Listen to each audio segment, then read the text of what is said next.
est-ce que finalement, à travers tout ce que vous venez d'entendre, donc qui sont vraiment des stratégies extrêmement différentes, mais réelles et concrètes, de voir comment on peut intégrer la question, les enjeux sociaux dans l'évaluation des multinationales pour les marchés cotés, la question de la mesure d'une sorte d'indicateur partagé, et avec Pierre-René Lemal, la question de comment on prend en bras-le-corps le financement de projets et la réinsertion sociale de gens qui sont exclus de la société. Est-ce que tout ça vous paraît d'ordre suffisant pour faire face aux inégalités que vous analysez dans vos études? D'abord, bonjour à tous. Je trouve que la discussion est très intéressante justement parce que déjà, premier point, vous l'avez dit, cette question des inégalités est au cœur du travail de plaidoyer d'Oxfam depuis de très nombreuses années. Pourquoi? Parce que, en fait, le combat historique d'Oxfam au niveau international depuis 1942, c'est la lutte contre la pauvreté et la grande pauvreté. Et la lutte contre les inégalités a été motivé par le fait qu'un de nos constats, qui d'ailleurs aujourd'hui est validé par tous les économistes, Gabriel Zucman évidemment, mais même des grandes institutions comme le Fonds mondial international ou comme la Banque mondiale ont validé cette question, cet effet que non seulement les inégalités accroissent la pauvreté, mais que par ailleurs, le meilleur moyen de lutter contre la pauvreté, ça n'est pas la croissance, c'est la lutte contre les inégalités. Donc cette réalité-là est très importante. Deuxième élément de contexte, qui est le lien très fort qui existe entre cette question des inégalités et la question du dérèglement climatique. On voit bien que les deux s'enrichissent mutuellement et que les principaux responsables du dérèglement climatique, les principaux émetteurs, ce sont les 10% les plus riches. Donc là, on passe aux 10% qui ont émis 52% des émissions de gaz à effet de serre cumulées. Donc, ces deux sujets sont assez fondamentaux parce que ce sont aussi les deux éléments qui montrent la déstabilisation potentielle de nos sociétés. Donc, j'entends bien que certains acteurs sont venus à cette réalité-là parce que c'était un risque. Comme les carbo-intensifs étaient un risque en matière d'investissement financier, on peut imaginer que les risques de déstabilisation sociale et de fragmentation des sociétés soient aussi un risque pour un certain nombre d'investisseurs. Avec raison, puisqu'on a dénombré environ 42 pays dans lesquels on a pu constater ces 2 dernières années des révoltes à caractère socio-économique pour lesquelles la question des inégalités était un carburant, je le dis parce qu'en France, c'était les gilets jaunes, assez significatif. Donc, qu'on le perçoit comme une injustice. C'est le cas au Chili, j'imagine, ce à quoi vous faites allusion. C'est le cas au Chili, bien sûr. Voilà, qui était un pays où effectivement, alors le Liban, c'est encore un autre sujet, mais dans le cas du Chili, on avait un pays très financiarisé, avec un modèle très, très libéral, et effectivement, les émeutes sont nées de l'augmentation du ticket de métro. Exactement. C'est ce qui s'est passé au Chili. Au Liban, bien avant la catastrophe qu'on a connue récemment, il y a eu un grand mouvement. Il y a d'abord eu un mouvement autour de la question des ordures, et puis ensuite, il y a eu un nouveau grand mouvement autour de cette idée d'une taxe sur les échanges WhatsApp, qui, de la même manière, a servi de révélateur à des situations de tension. Mais ça, c'est les mouvements qu'on voit le plus, avec des manifestations très visibles. Mais il y a aussi des événements à bas bruit. L'opération qui a diffusé très, très largement de boycott de 3 multinationales au Maroc, il y a 1 an et demi environ, répond à la même logique, le Maroc étant le pays du Maghreb où les inégalités sont les plus importantes. Donc, tout le monde est d'accord sur ce constat, sur ce diagnostic, et soit le considère injuste, c'est notre cas, soit le considère potentiellement dangereux. C'est peut-être plus cynique, mais finalement, j'allais dire que tout le monde arrive… Une nuance objective. Que tout le monde arrive à la conclusion qu'on ne peut pas rester dans cette situation, c'est une bonne chose.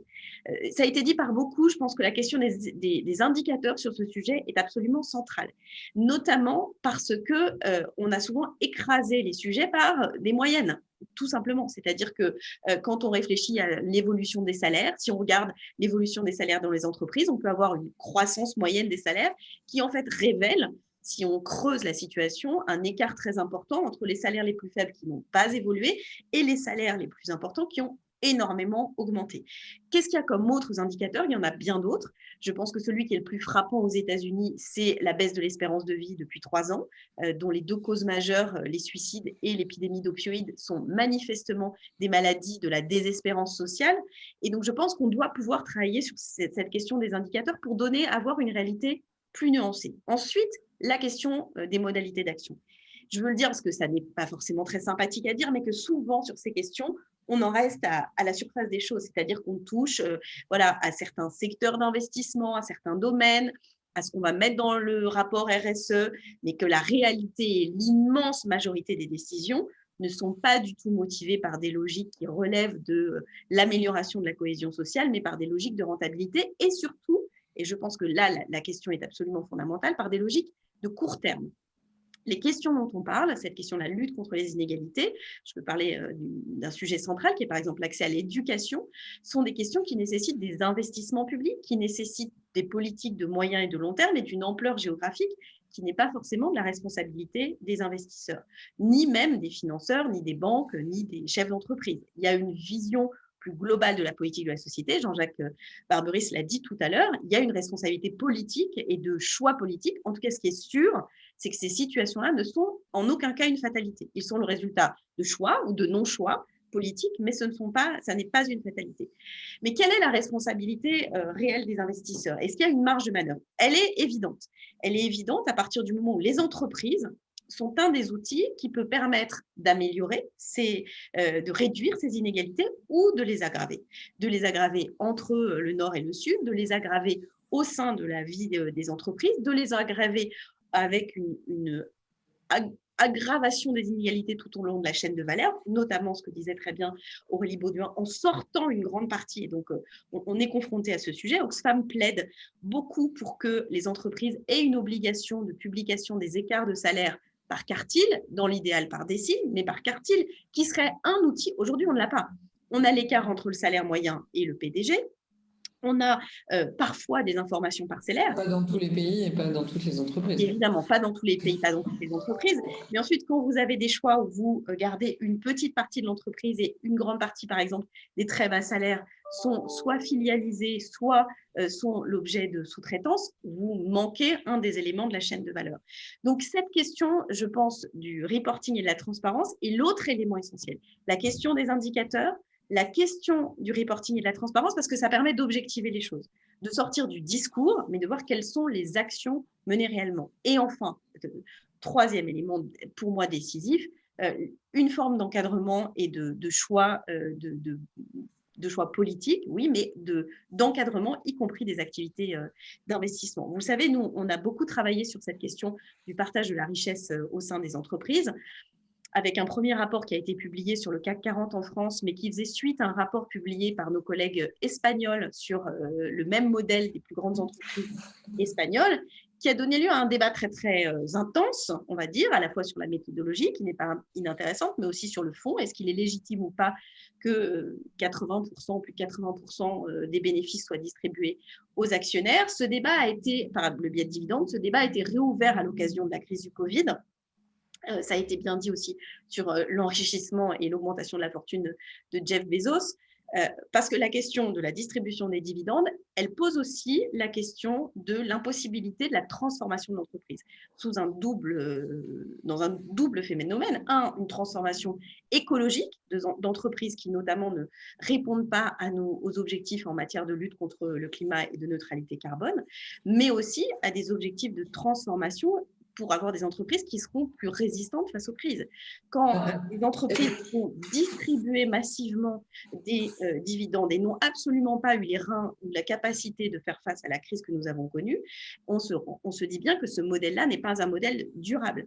Et donc, est-ce qu'on peut prendre un exemple concret avec Amazon, puisqu'on en a parlé depuis longtemps, c'est-à-dire qu'effectivement, dans ce cas précis, vous avez publié un rapport disant que si Jeff Bezos avait distribué 100 000 euros de primes à chacun des salariés français et autres, aux 900 000, enfin aux 897 000. À tous les salariés, ils seraient aussi riches qu'avant le début de la crise.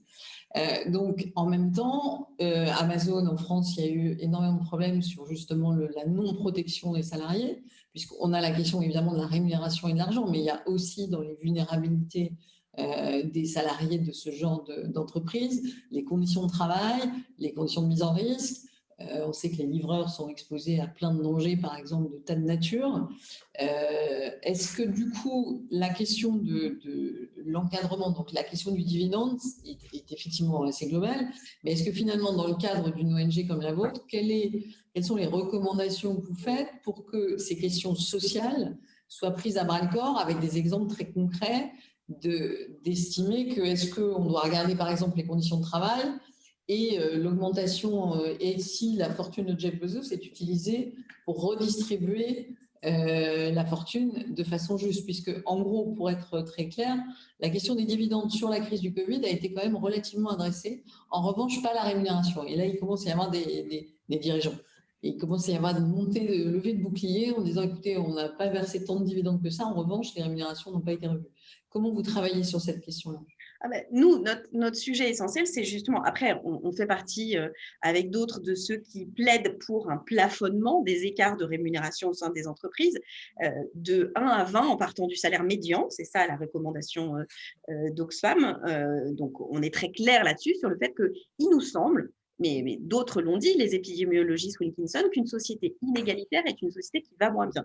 Donc, il ne s'agit pas uniquement de la distribution des dividendes, il s'agit d'une meilleure répartition des richesses au sein de l'entreprise, il s'agit évidemment d'une amélioration des conditions de travail, et c'est pour ça qu'on est convaincu que changer aussi la gouvernance de ces entreprises est une chose nécessaire, en associant beaucoup plus de salariés aux prises de décision, y compris au sein du conseil d'administration.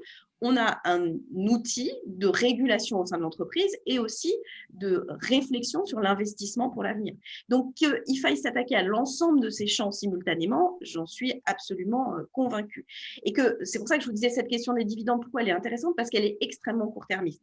Elle est intéressante aussi parce que et elle interroge le rôle de la puissance publique, et notamment, nous sommes quelques jours avant les Climate Finance Day, qui est un sujet qui est similaire finalement, qui est de dire on se base toujours sur le volontarisme affiché de tel ou tel, sur les recommandations, sur les engagements. Mais on sent bien que sans contrainte, pour dire les mots de façon très claire, sans régulation publique, politique décidée, que ce soit au niveau européen, au niveau international, le travail en cours de l'OCDE sur la question d'un minimum de taxation pays par pays est essentiel. Donc, cette question, elle est vraiment fondamentale.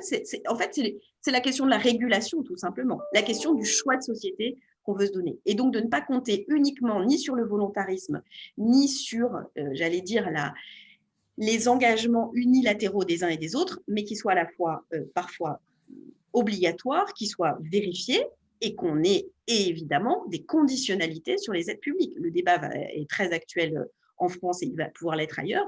La logique qui consiste à mobiliser de l'argent public pour aider des entreprises qui n'engagent pas cette transition de leur modèle est pour nous une grave erreur, puisque c'est à la fois un gaspillage, une erreur, et c'est aussi une forme d'injustice de pouvoir bénéficier d'une solidarité publique avec des bénéfices qui sont des bénéfices strictement privés.